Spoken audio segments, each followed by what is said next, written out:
Welcome to Humant. I am here with Jack Barsky as he looks for lights to put on himself. Jack, feel free to do that while I introduce you. I am so glad that you're here. This is not the name that Jack was born with. This was a name that a Soviet diplomat in Washington, D.C. found on a grave of a 10-year-old boy in the 1950s. Well, the Russians were able to get this boy's birth certificate. And Albrecht Dittrich, who lived in East Germany, ended up assuming his identity. So Jack was part of the KGB illegal program and spent about 10 years spying for Moscow. He gave computer code, industrial software to the Russians, but then he chose to stay in the United States. And he ended up sharing information with the FBI, and he never faced prison time. In the 90s, his information and the relationships that he built were incredibly valuable, evidently. So I'm so glad that you're here with us. This is the second part in a little series I've done on deep cover spies. If you want to learn more about Jack's work, jackbarsky.com. He's written a book. He's had a lot of amazing interviews. So, starting off, Jack, why did you decide to hold on to that name?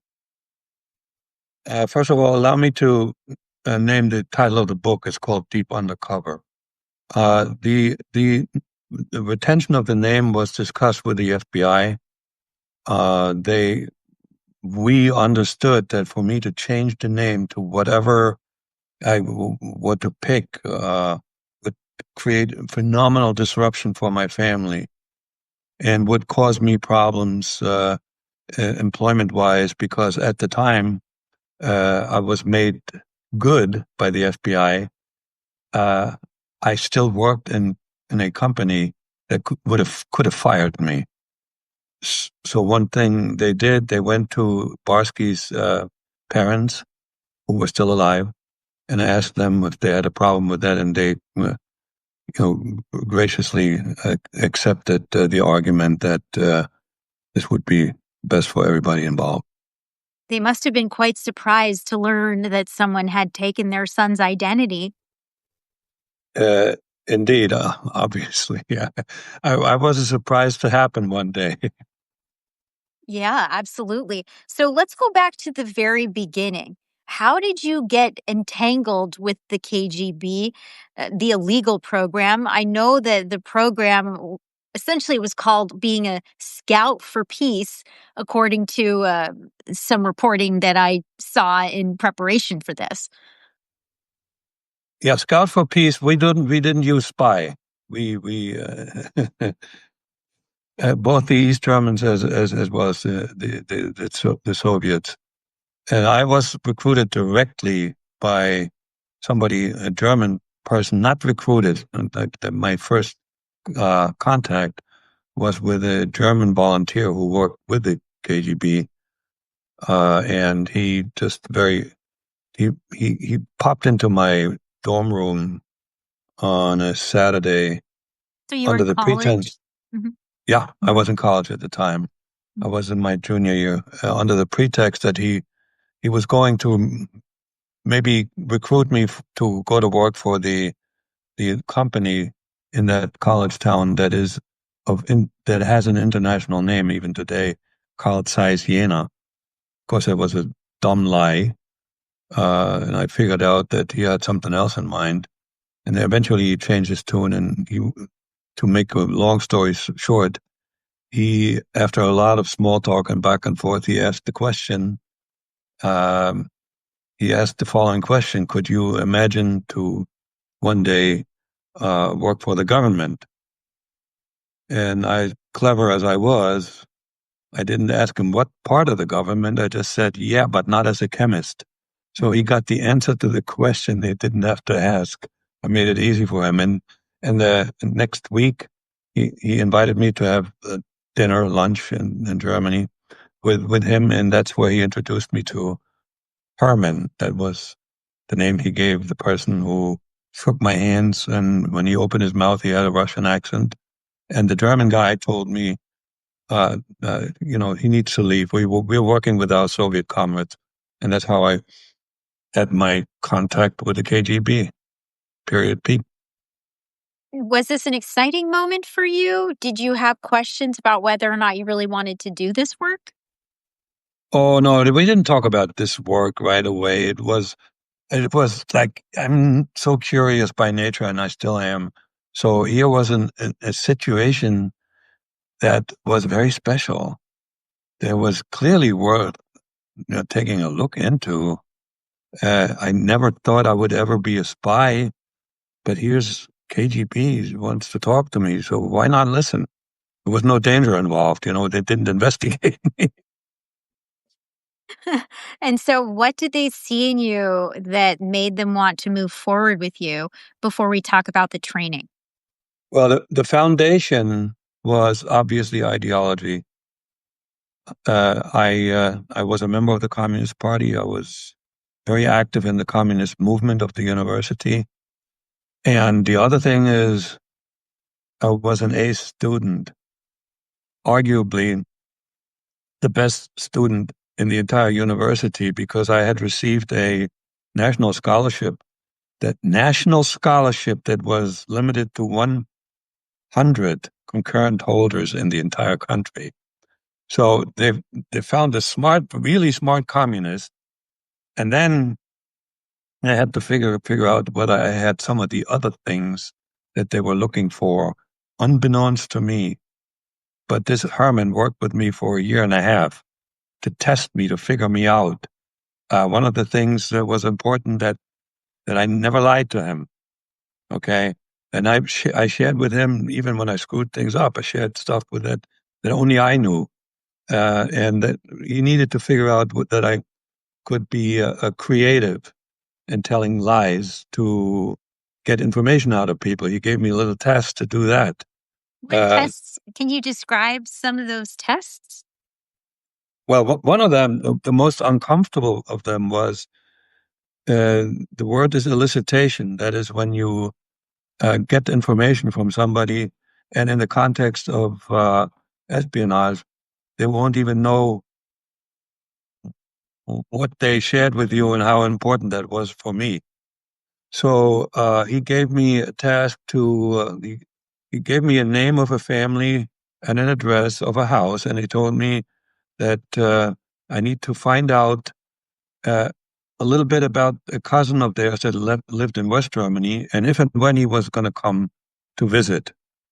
So I made up a cover story. I made up a story. I was a sociology student and who was doing research, and in that context, I developed a questionnaire. And I was clever enough to. Nobody taught me this. They wanted to know whether I can figure these things out by myself, right?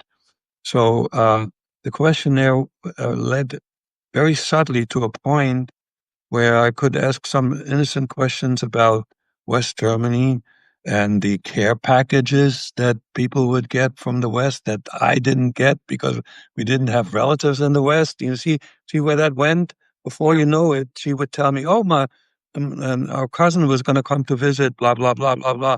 So I had the answer. Okay, so these kinds of things. And If at you this allow me to point, do it, well, I was going to say, at this point, you must be knowing that you're essentially being trained to be a spy, right? yes, prepared. We did talk about what it would be like to go to West Germany. That was the plan as an illegal. And as you may know, there were close to 1,000 illegal Stasi agents in West Germany. So, and I knew roughly there was some information in public what that would be like.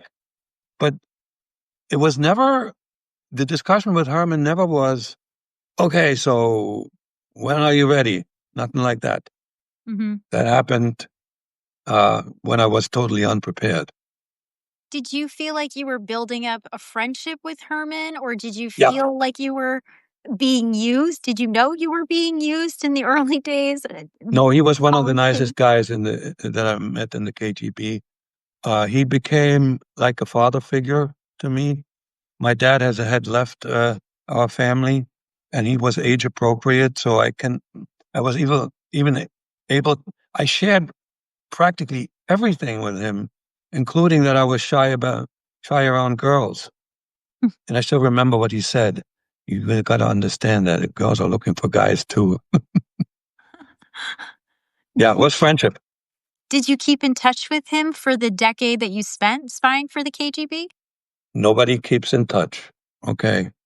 There are no real friendships to develop over time, unless you're working with somebody. You do something together, and then you disappear from each other's lives. So do you think that he was supplied to you because other Russians assessed that this would be the most effective way to essentially recruit you? That's the way they operated. And again, there was no recruitment. It was feeling me out because they were looking for a very special set of character traits, and that you couldn't find into the to the Stasi archives.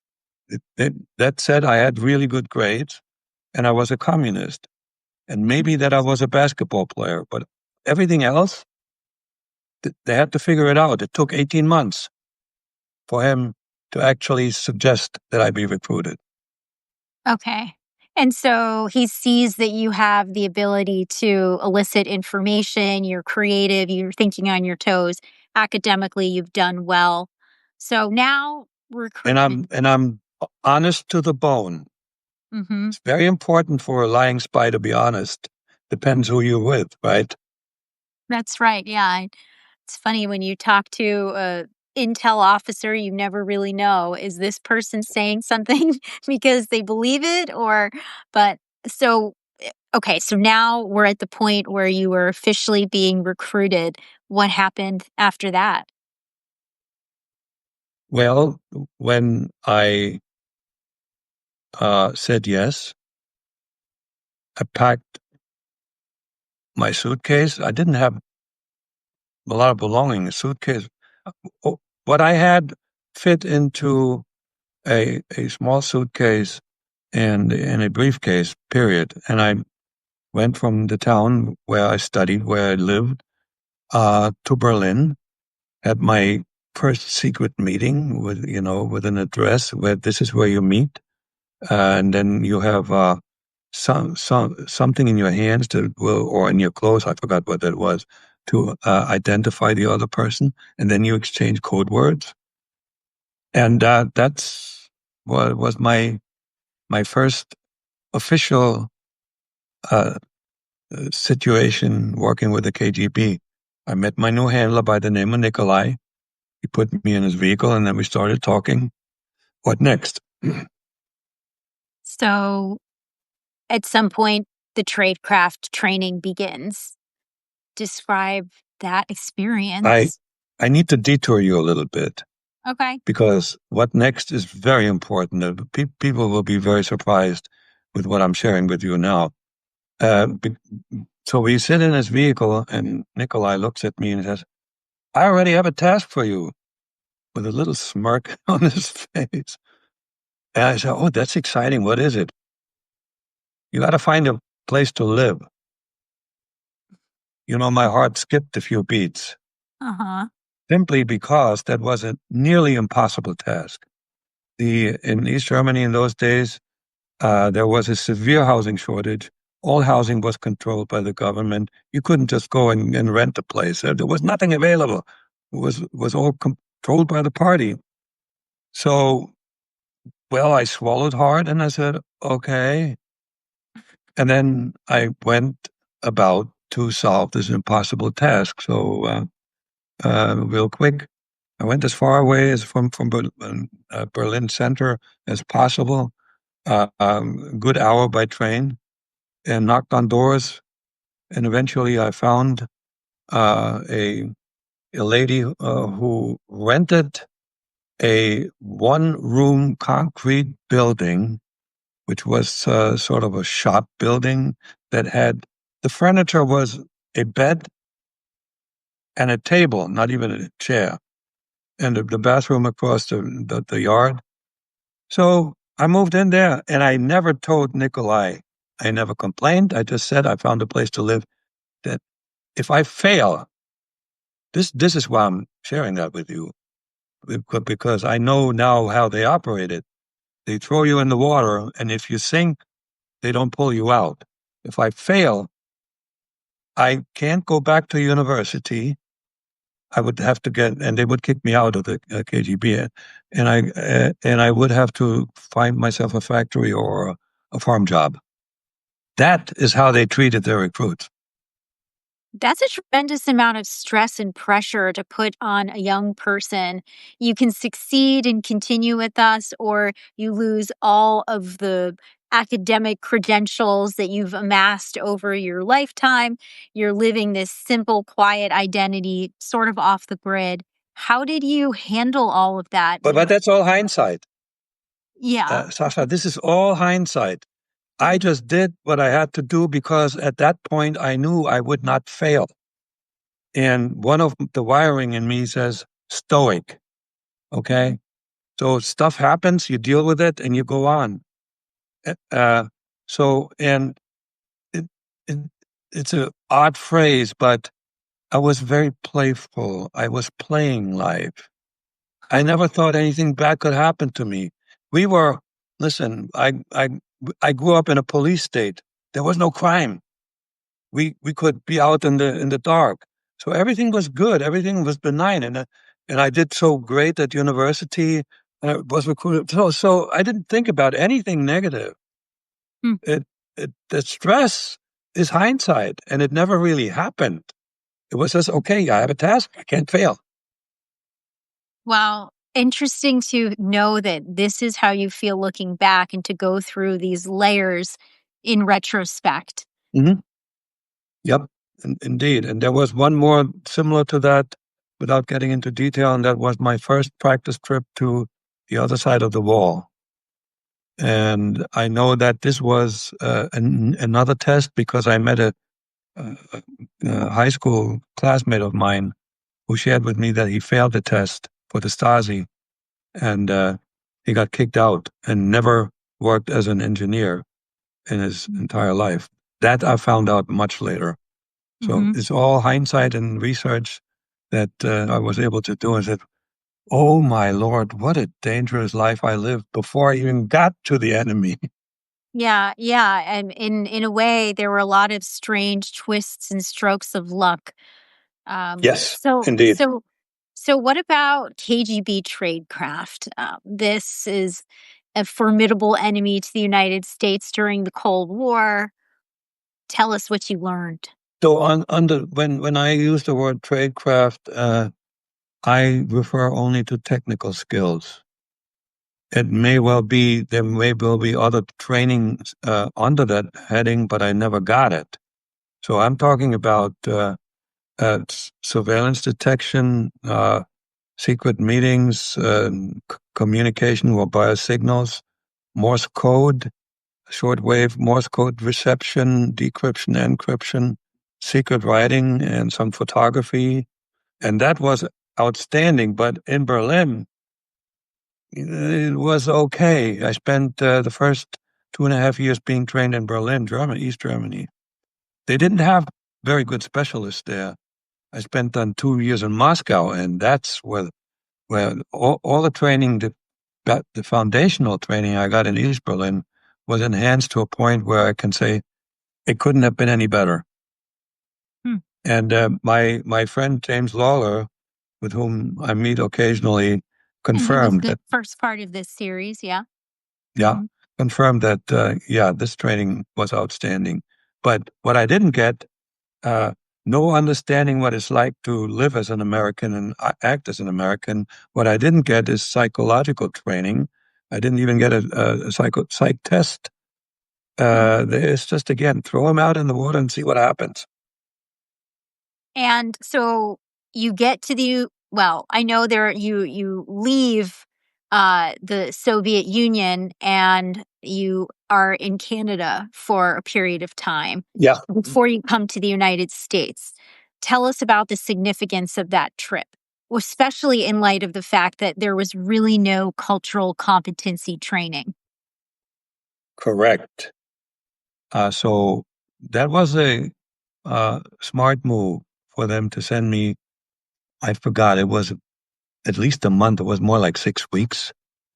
Uh, uh, I wound up as I did a zigzag trip from Moscow. I wound up in Montreal, Canada, and spent some time there. I don't know why Montreal was that important to them, but the number one task was just study Canadians because they're like Americans. That's not really true either. But they didn't know the difference. But they're closer to Americans than, say, Germans were, right? So yes, and number two that wasn't mentioned explicitly, uh, get rid of the culture shock to uh, go to a country with a standard of living that was like significantly higher than it was in East Germany, and even more higher than in Russia. So get used to that. And then there were a couple of additional tasks. So while I was in Canada, I had to listen to shortwave transmissions. I had to write a couple of reports in secret writing. And most importantly for them and me at the time, I was supposed to get a copy of the birth certificate for one Henry Van Randall. Well, that failed miserably because Henry Van Randall was known to have died.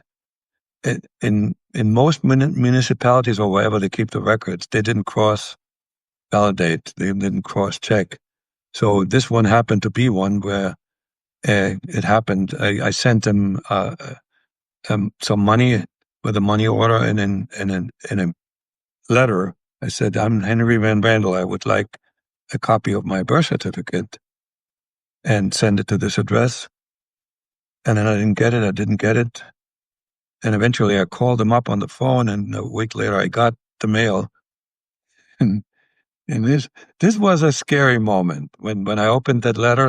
It had deceased put across in big red letters.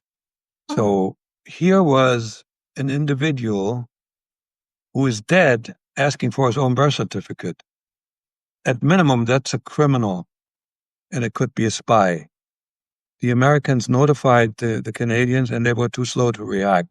They actually went to the small hotel where I had stayed and interviewed the keepers there. There was even a police sketch made of me. But at the time, the moment I saw this letter, I packed my bags and kept on going. And I went to a few other cities before I went back to Moscow. That is a close call. Yeah, And very close. and luck that you were not caught in the fact that the Canadians were slow to responding to what the Americans said. So by the time you get into the United States, what are your first few days like? And, are you done with your close calls, or are there still more ahead? The very first close call came upon arrival in Chicago.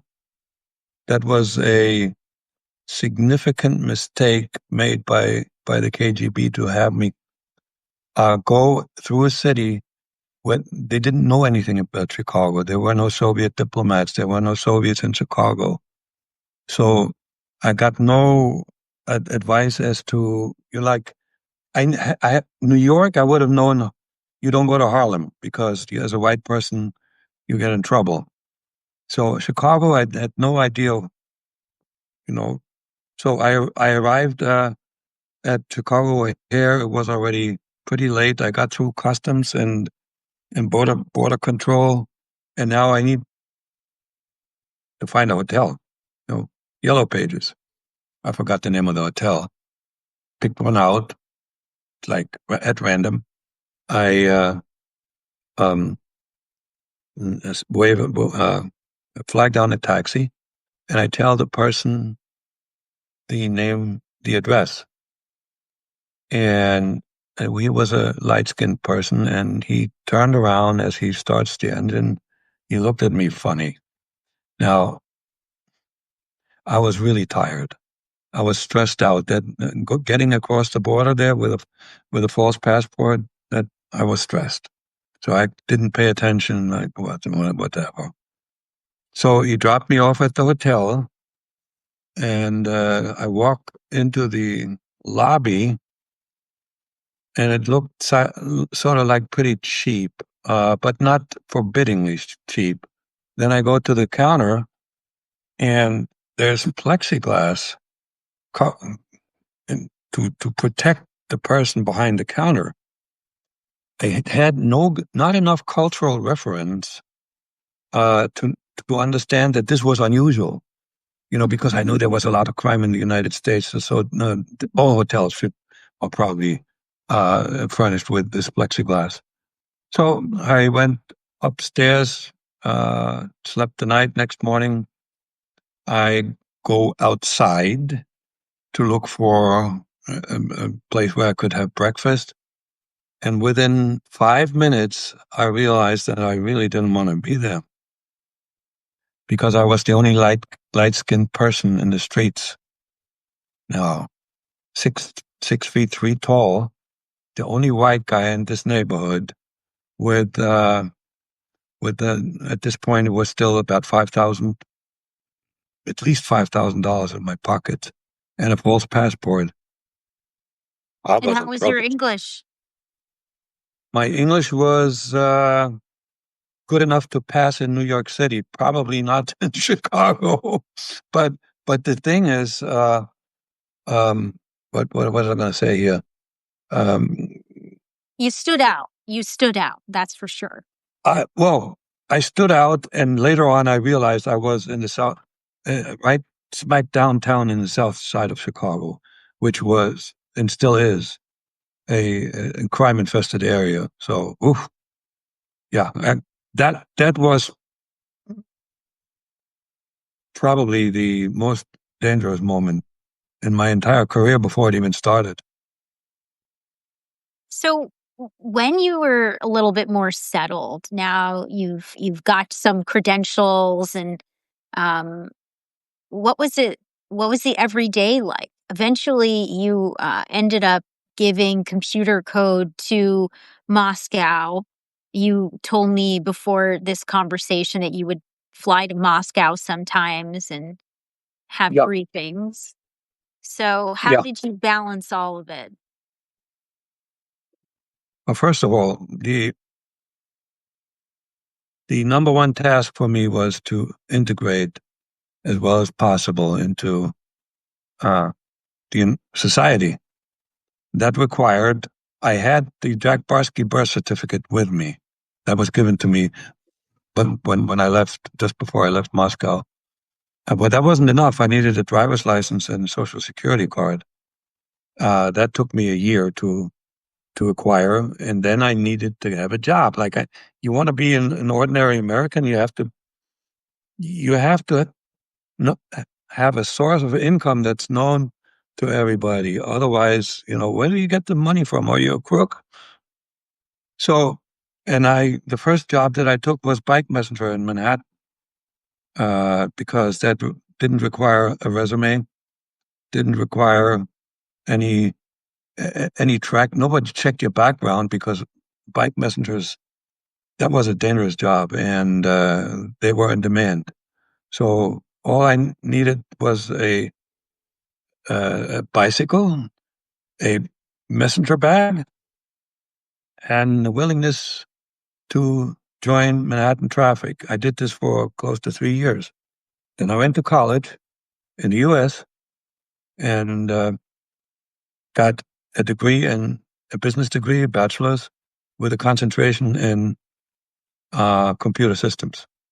Mm-hmm. That got me hired, and it's in my book, I can name the company, by MetLife as a rookie programmer.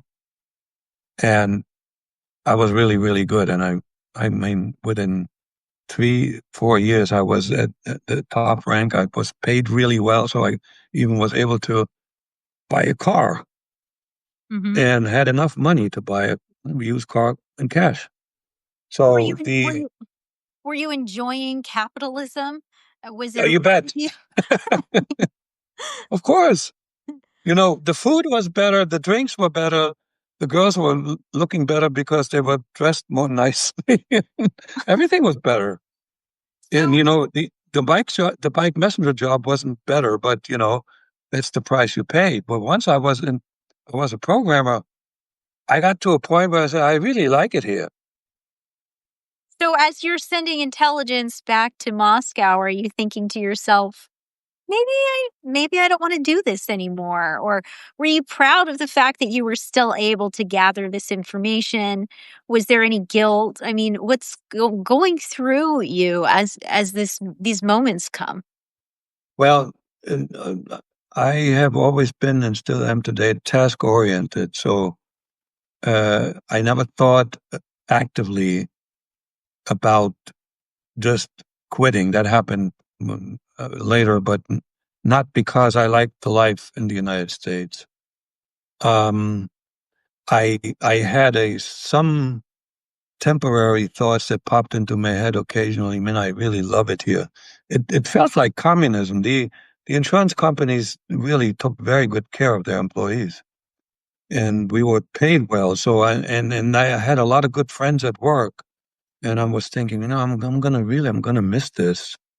Uh, but I still I I was double minded. I was still executing based on what the KGB wanted me to do. Like for instance, I stole computer code from that company. It was installed there, and you know that made me happy. So there's a dichotomy going on, and I think at that point I had a very relatively advanced, developed dual personality, Hmm. uh, artificially concocted. Okay, because I also was married in Germany. So in every 2 years, I would go back to Moscow and then spend some time with my family, and I would respond to my German name, and I was the German communist again. And then when I came back to the United States, the moment I could listen to shortwave radio, the news out of the U.S., wanted to find out how the Yankees were doing in the playoffs. So it's really bizarre, but that's the way it was. Yeah, it's almost like literally having multiple personality disorder. Yes, Um, yes.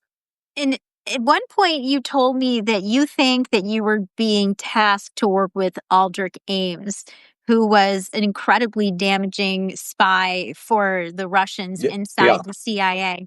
Tell us about that experience.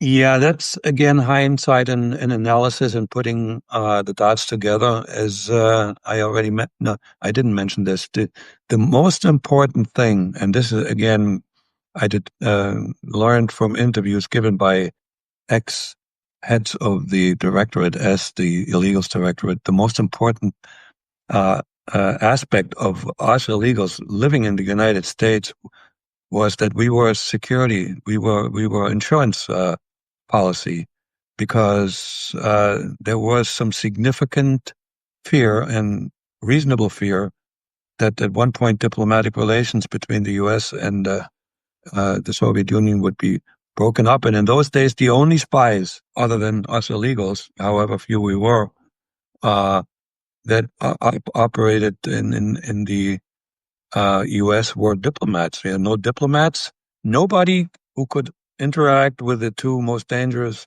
spies for the Soviet Union in the United States by the name of Aldrich Ames, who was a high-level employee for the CIA, and he worked anti-Soviet measures and gave them away as soon as he had concocted them. And the other one was Robert Hansen, Yeah. uh, and he was in the FBI. Same thing. They Mhm. caused a lot of damage, and for some reason, U.S. counterintelligence didn't have a clue. So, how did I come up with a guess that they had something in mind for me? In 1986, it was my last visit to Moscow and Berlin. I was approached in Moscow by an individual who I'd never met, who and asked me if and that nobody ever asked me anything like this, whether I would be willing to do something quite a bit more dangerous than what I had been doing, just like living like a normal American and, doing a little bit of back and forth, but nothing as dangerous as what he was going to suggest. And I said, sure. And the immediate task was to find a spot for a dead drop in the state of New Hampshire with a provision that that dead drop should be able to accommodate something of significant size, like a small suitcase or a briefcase or something like that. So, and again, in hindsight, I found out that Ames and Hansen delivered paper to the handlers, and these were the diplomats in dead drop operations. So I found the spot, and I sent that back to Moscow in secret writing, but I never was asked to get on a dead drop. Well, diplomatic relations weren't broken up, okay, and so they figured that the diplomats were well enough trained, and there were many enough for one of them always shake surveillance off and do the dead drop. So they never asked me to do it. Mm-hmm. Okay. So now I realize that there are so many questions that I could ask you and would love to ask you, but I want to keep us moving here and get to some of the more contemporary issues. Yeah. So let's get to the moment where you decided to stay in the United States. And why? Other than the fact that you liked the girls better. The very moment that happened was a failed dead drop. Without getting again into the detail, because that takes a little bit of time, but the KGB had, according to them, valid reason to believe that I was covered by the FBI. They were investigating me, and I was in danger of being arrested. So I got the signal, the danger signal, and that meant for me, that's all it said: severe danger, get out of the country as soon as possible. And there was a plan for me to go to Canada, and from Canada, ring the bell at the Soviet embassy, and they would give me a false passport to get me back to Moscow.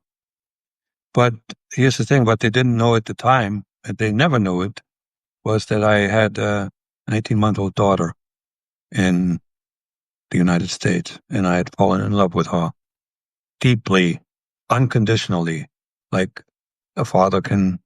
only a father can fall in love with a beautiful young girl. And I couldn't leave her. She kept me. She kept me like a magnet. The failed drop happened when I did not acknowledge that I was leaving, right, with another signal, and then they sent more explanation through shortwave radio, and I did not acknowledge the reception. So they were actually checking whether I was still alive or whether I was functional, right? So they knew which way I went to work, and one day a diplomat showed up, and I knew that he was Russian when he whispered into my ears, "You got to come home or else you're dead." Okay, that had to be taken seriously, simply because if they had interpreted this as a defection, I would have been in danger. They dealt very, very harshly with defectors, to put it nicely. So, okay, after he whispered this into my ears, they called me for a dead drop to pick up money and a passport. So I went there to pick up the money. I hadn't made a decision yet. And then That was the only dead drop operation that ever failed. There was no container. I couldn't find it. As I'm walking out of the park, and it was a park in Staten Island, the moment I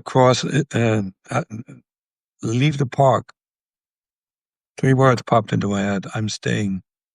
It was an instinctive, totally irrational, idiotic decision, because from my own self-preservation point of view, I had to go. It was everything that was in the United States for me was danger, and everything for me over there in the Soviet Union and in East Germany for me was the good life, because the wall was still up. So, and you put all the bad stuff and the good stuff on one side of the scale, and then put Chelsea on the other side, and Chelsea won. Mm-hmm. It was total instinct. That was the love that in my old age now, I can explain it a little bit because I've experienced it again. Hmm. So, yep, I stayed, and it worked because the FBI wasn't after me, and the KGB believed my lie because I had always been honest. I told them that I can't come back to the Soviet Union. In my last letter in secret writing, I have contracted HIV/AIDS, and they actually believed this. They told my German family that I had died from AIDS, and that's documented. I know there's documentary proof. Albrecht Dittrich, that's my German name, is listed as dead in the German archives. Wow.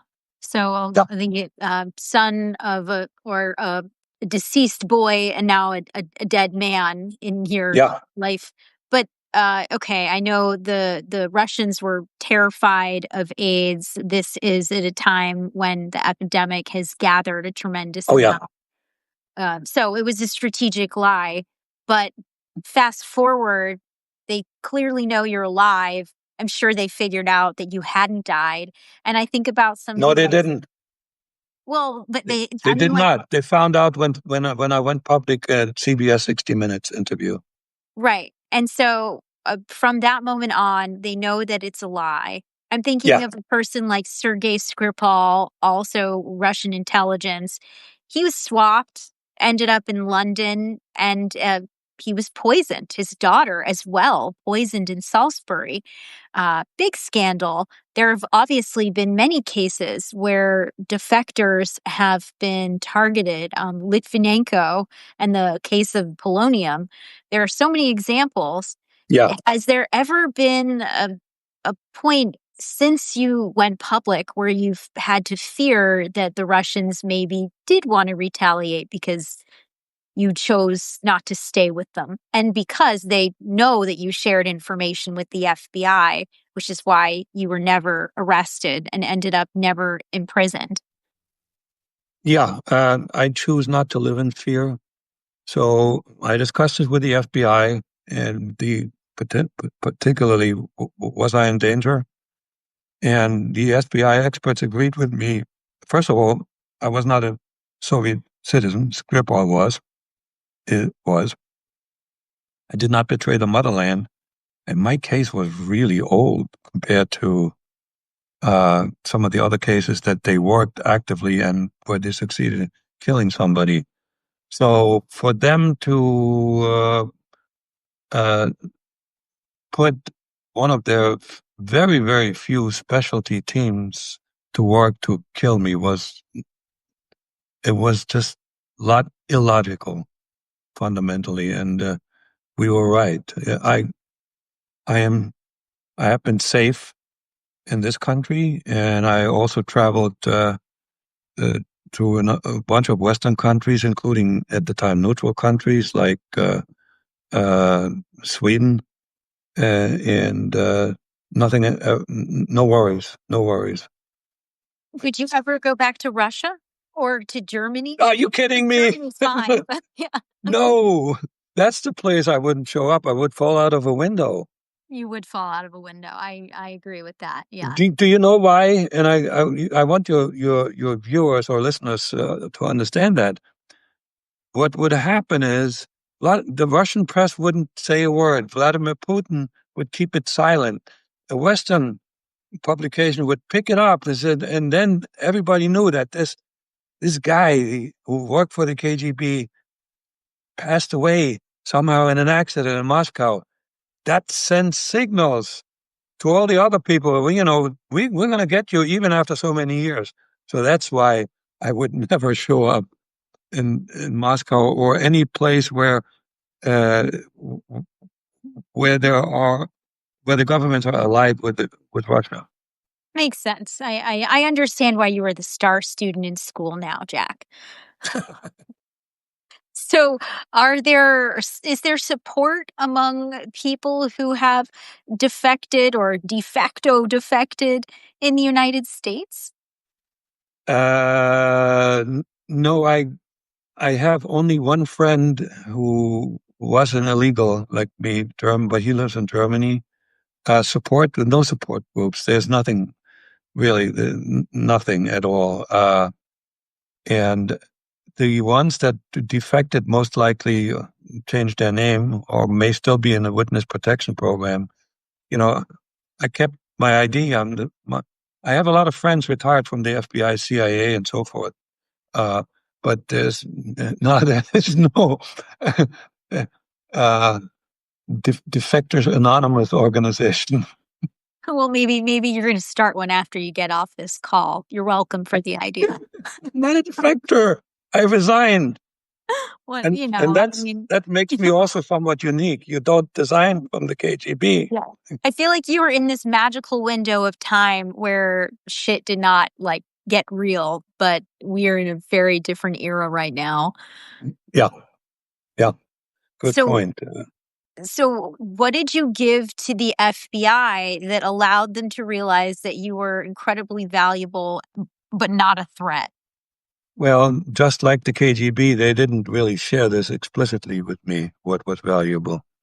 You got to keep secrets. And this is an educated guess. And also, when I'm friends with the fellow who was the lead FBI agent on my case, and we had occasionally some informal discussions, and there was a hint here and there.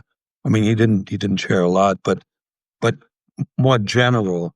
The first of all, they were very interested in what made somebody a candidate for becoming an illegal, what makes somebody a good illegal. I was tested by top-notch psychologists the FBI hired. They were nationally known psychologists.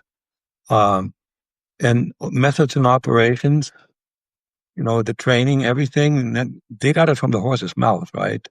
I don't know how many illegals they caught. And I don't know how many illegals they caught. They then passed the lie detector test. As you did. Mm-hmm. Yes, I did. So that was important. And the other thing is, and I put, again, some dots together. This was just after, when they caught me, was after Ames and I think Hansen were both arrested. And they were worried that that more moles were in the U.S. government. And to find out that I wasn't running any of those, that was also a bit of relief, Yeah. So that's all I can tell you. There's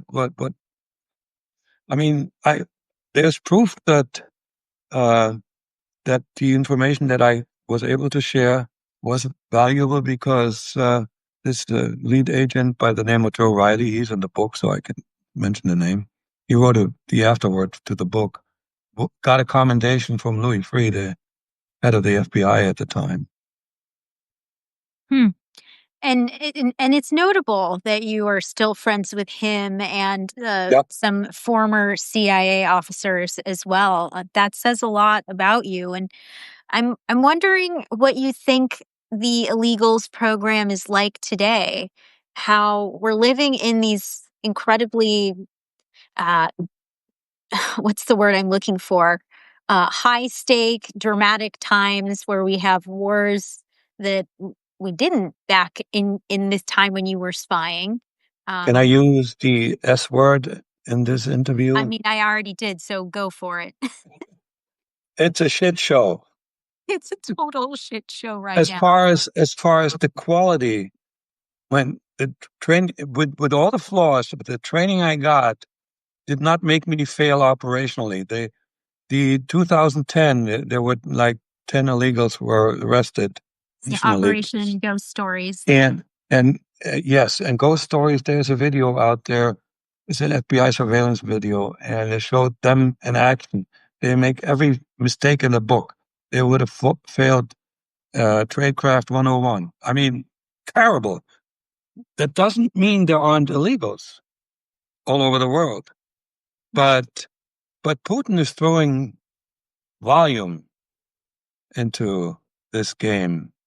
So, they get legalized in countries where they won't be operational. Uh, One of the most favorite countries of them all is Brazil. And I understand I've had some interviews with Brazilians that in Brazil you can become a citizen just by applying and, maybe swearing an oath. And then you become a Brazilian and, and then 5, 6 years later, you emigrate and go to another country. That could be Portugal, that could be the United States. There's still illegals around. And I don't know, I can't prove this to myself, but I'm not aware that any other significant intelligence service is using illegals other than the Mossad because they can. It's like East Germany having an easy time going into West Germany. The Mossad Israel has patriotic Muslims as citizens, right? Hmm. So that's how, the drones find their way when the Mossad let them go. So, but the Russian program, they throw volume at espionage. They don't have the kind of money that the KGB spent. Think about how much money they spent to look for candidates like me. That was a massive operation based on the interviews that I read. Then training me, all the training was one-on-one, and then maintaining me. It costs a lot of money. Russia, by comparison to the Soviet Union, is like maybe has 10% of the GDP. I forgot what it was. So Vladimir is just using a lot of non-official cover people, narcs, that have a legitimate reason to be in the country where they go, like business or entertainment, the arts, exchange students, and then they do some spying on the side. And of course, they are a little bit in danger because when they're caught, they go to jail. So The war that Russia launched in Ukraine has changed the battlefield when it comes to spying. We've seen mass expulsions of spies under diplomatic cover. And then as countries have started communicating more with each other about what they're seeing, they have been able to expose some of these Russian illegals. The CIA's program that is most like it is the non-official cover program, NOx, as you are describing, but it does have some key differences. And that was part one of this series. So for everybody who's watching, check that out. Jack, it's just such an extraordinary life story. As I guess I've got two quick last questions for you. Number one, it's always fascinating to hear about. Do you get bored saying it? And number two, how do you feel about holding on to this name and not getting to create your own or go back to what you had? Since we started there, we can end there too. okay, do I get bored saying it? Well, I don't like saying it because Americans typically they try to repeat it and can't because it has two sounds in there that Americans can't produce unless they have a lot of training. So my German name is Albrecht Dittrich. I consider it a label, the same way as Jack Barsky. I have no attachment to either name. But here comes something just a little bit unusual in this interview. I have a lady friend, and she awoke the young boy in me. And occasionally when I send her a text, I use Albrecht Dittrich or Albrecht. Well, you'll have to tell me about that another day. But my other my other question to you is, does your own story, I know your story goes on. We talked about one sliver of it. Is this one piece more important than everything that has come since? The one piece is the reason that I have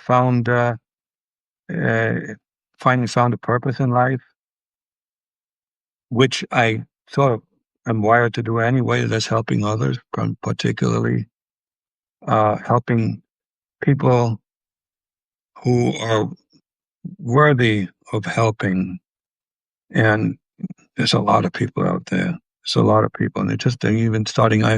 I'm operating as a mentor, particularly with people who are already successful, but other than asking themselves, "So what's next?" and what do I do next? And it's the business world is a very strange world where typically it's very hard to get to know yourself because everybody's playing games. It's Everybody funny has a for a mask. spy to say that, FYI. Yeah, everybody comes with a mask, and having friends in the business world, unless they are not involved in the company that you are that you're working in or in the same field, you have to understand they have their own agenda. They can't be your best friend. You can have somebody who's in a different business as a best friend. And I could act as a best friend also because I have, when I'm talking to mentees and dealing with them, and it gets quite intimate. I have their best interest in mind. If I succeed, that's the emotional aspect of this kind of work. I really love it. I've done this for many years, just instinctively, for not for pay. Nowadays, you gotta live. I have a 15-year-old daughter who I could describe in 3 words: female Elon Musk. She is super brilliant. You think I'm smart? She's smarter than me. So yeah, and this is why I get up in the morning. I always have something important to do, and interviews like yours, they keep me thinking. You ask some questions I never heard before, and they keep me sharp. And so thank you for that. I appreciate it. And most likely you will hear from me again because I'm also working with a friend of mine who is a producer to put my story onto a screen. Probably a mini-series, maybe a series. Lots Well, to do. yeah, you have a lot going on. This is a singular story. I'm not even sure what the genre would be. I mean, you got like espionage, some romance, comedy. I just so good luck to Comedy. whoever's yeah. Yeah, I Yeah, could see. yes, we will have comedy in there. I have a presentation during which I call the KGB the Keystone Cops of espionage. Based on this, in this presentation, I focus on all the mistakes that they made and the bad advice I got. Yeah, there's comedy there for sure, and there's the big word that's overarching over this story. It's the L word, love. It's a lot. This is the little boy who wasn't loved by his parents, who fell in love with communism and then was in love with himself, then fell in love with his daughter, and is now finally has come to the conclusion that love is the driving force for me, not just a little boy anymore. And that I manage, for the most part, there's no more hatred in me, none. And I managed to treat everybody with the same love that, whether they are deserving or not. Because if I veer away from that loving attitude, I join people in the quagmire that they're in. I don't want to do this. So because it's about what's in here. Okay. So, well, thanks for allowing me to share that. People who've known me for a long time, that I have made significant improvements to my behavior, my overall being, and I I'm just repeating what people tell me. I'm now inspirational when I wasn't all the time. Jack, I appreciate you taking the time to share part of your life and telling us about something that so few people truly understand. And Yeah. for everybody who's been watching, we appreciate you being here. Check out more of Jack's work. Jack, mention the name of your book again. The name is Deep Undercover, and you can also find me on LinkedIn. There's a lot of postings that I have out on LinkedIn. Great. And if this has been enjoyable to you, if you've learned, please consider becoming a supporter to Wouldnt so I can keep doing this work. I'll see you guys again soon. Jack, a pleasure to speak with you. I hope we can meet up sometime in the three-dimensional world. Yeah, you in New York City? I'm here in DC. Yeah, oh, in DC. Well, yeah, Next I time, need next time you come to the nation's capital, that would be maybe the Spy Museum that I need to visit. I'm an exhibit there, right? of which I am the host of the podcast. So I'm going to wrap us up here and say thank you again. And we can keep talking offline. Bye, everybody. Okay. Yeah. Thank you. Take care. Bye-bye.